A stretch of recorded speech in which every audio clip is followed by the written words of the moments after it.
The rich are getting richer, that much we all know. It's something that's been a source of division for many years, but the story has shifted in recent decades from one of rich versus poor to the erosion of the middle class.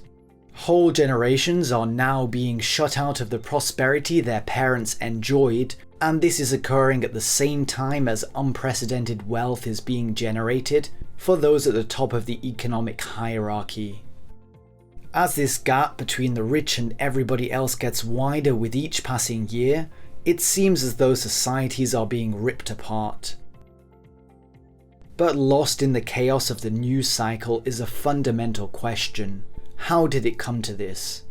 What is it about the structure of our societies and the global financial system that makes it so much easier for the rich to keep gathering wealth and so difficult for the average person to get ahead? The first way the world's elites grow their wealth is using debt. Conventional wisdom tells us that debt is bad. We should live below our means and pay down our debts as quickly as possible. This is true to an extent, but not all debt is created equally. You see, whilst a typical credit card may have an annual interest rate of 17%, or a home equity loan a rate of just over 5%, ultra-high net worth individuals can often take out collateralized loans at less than 1% annual interest. They borrow at remarkably low interest rates and use this capital to buy income-producing assets, which could be anything from companies to real estate, stocks, or even Bitcoin. Eventually, we had a chance to go back and raise $1 billion at 0% interest. We're paying 0% interest for 6 years. We buy $1 billion more Bitcoin. And so today we have nearly $5 billion worth of Bitcoin. This borrowing to invest is called leverage, and it underpins how rich people get richer. As long as the expected real return of their investment is greater than the interest rate on their loan, then this is a profitable strategy to grow their wealth. The more assets and income you have, the more money you are able to borrow, and crucially, the lower your interest rate. Using leverage always involves some level of risk. We saw that in 2008 when millions lost their homes after interest rates were hiked and they were unable to keep up with their increased mortgage costs. But the super rich take out very low fixed interest rate loans, which drastically lowers their risk of ever having to sell their assets at a loss to cover their debts in the event of an economic downturn. This creates a kind of feedback loop where more wealth inevitably ends up in the hands of the already wealthy. The second factor that drives an ever-increasing gap between rich and poor is inflation. Governments print money. As the money supply is increased, the real value of each unit of currency, what it can actually buy, decreases. In smaller and weaker economies, this can lead to hyperinflation, a kind of monetary death spiral where the value of the currency goes into freefall and the entire economy collapses. This happened in Venezuela, where inflation reached more than 53 million% between 2016 and 2019, and the bolivar became essentially worthless.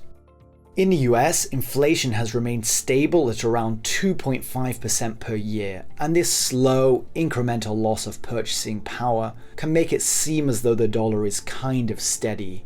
Despite its relative strength though, the dollar is still a fiat currency, and so over long periods of time, it is being debased into oblivion. It has lost an astonishing 96% of its purchasing power since 1913, and with massive money printing happening right now, it's a process that is probably going to continue to accelerate. The average worker stands to lose the most from this process, as rich elites are shielded from inflation by holding appreciating assets, whilst workers are dependent on a salary. Wage growth has been pretty stagnant in real terms since the 1960s, so the average worker today has roughly the same purchasing power as the average worker back then, even though the dollar amount of their salary has increased substantially. But these figures don't tell the whole story, because whilst standard measures of inflation like the CPI take into account prices of everything from groceries to rent and healthcare, they don't include asset prices. The problem with this is that when it comes to climbing the social ladder and attaining financial freedom, investments are crucial. Assets have risen in price much faster than inflation, with the stock market producing an average 7% inflation-adjusted return. In 2011, it took an average worker just over 50 hours to buy a share of the S&P 500, whereas today it takes more than 126 hours of work to buy that same share. The housing market is a similar story, although it is much more regional, and the places with the highest demand, particularly large urban areas, have seen huge price increases in recent years. So when you have assets rising faster than inflation on the one hand and wages barely keeping up with inflation on the other, you have a situation where those reliant on a salary for an income are getting poorer or stuck at their current level at the very least, and those getting an income from their investments are consistently getting richer.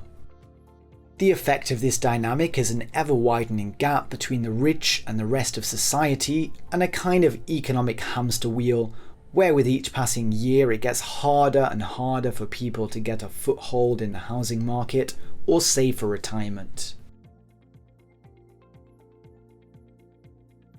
Institutional investors simply have more options when it comes to growing their clients' wealth than everyday retail investors. The difference between the two is often described as smart money versus dumb money. Smart money has teams of analysts with decades of experience and makes use of complex algorithms, machine learning, and a variety of trading strategies. The barrier to entry is steep though. Hedge funds, for example, often have a $1 million minimum investment. These rules aren't just put into place by companies. In the US, the SEC has regulations around accredited investors that say you need to have a net worth of $1 million or an annual salary of $200,000 in order to invest in unregulated securities. This is supposedly done to protect retail investors who are less sophisticated at managing risk, but it has the effect of creating a walled garden where the most risky investments with the highest potential upside are reserved solely for the 1%. Venture capital is perhaps the most famous area where the elites have a distinct advantage. VC firms take big risks on very early stage startups, many of which fail, but the successes can be staggering. Think Facebook, Amazon, Google, or Tesla, all of which produced massive returns for their earliest investors. Peter Thiel invested $500,000 for a 10.2% stake of Facebook in 2004. That stake would be worth $74.8 billion today.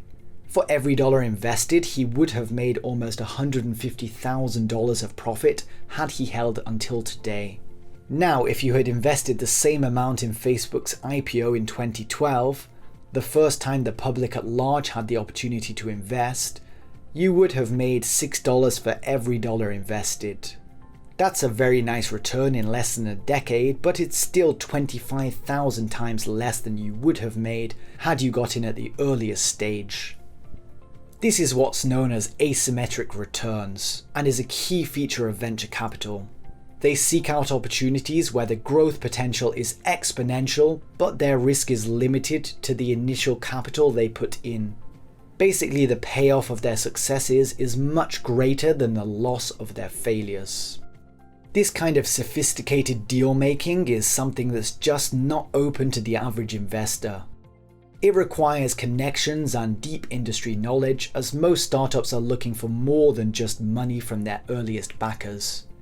They need guidance on how to scale their company and deal with regulators, and so venture capitalists often join the company's board and take on a more active role in helping it to grow.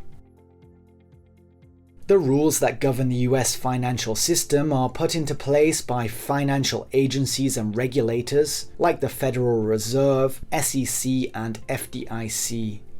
The current leaders of all of these agencies previously worked for private financial institutions and in corporate law. Now, it can certainly be argued that of course the financial system should be run by those who've spent decades working in it and understand it the most. But at the same time, when you have people moving from the corporate banking world into government regulators in charge of overseeing the very companies they themselves used to work for, it does call into question the impartiality of these regulators. As the rich elites have compatriots in the highest levels of government, it helps them to entrench their power in society and protect their wealth. There is also the more blatant influence of lobbying and political donations.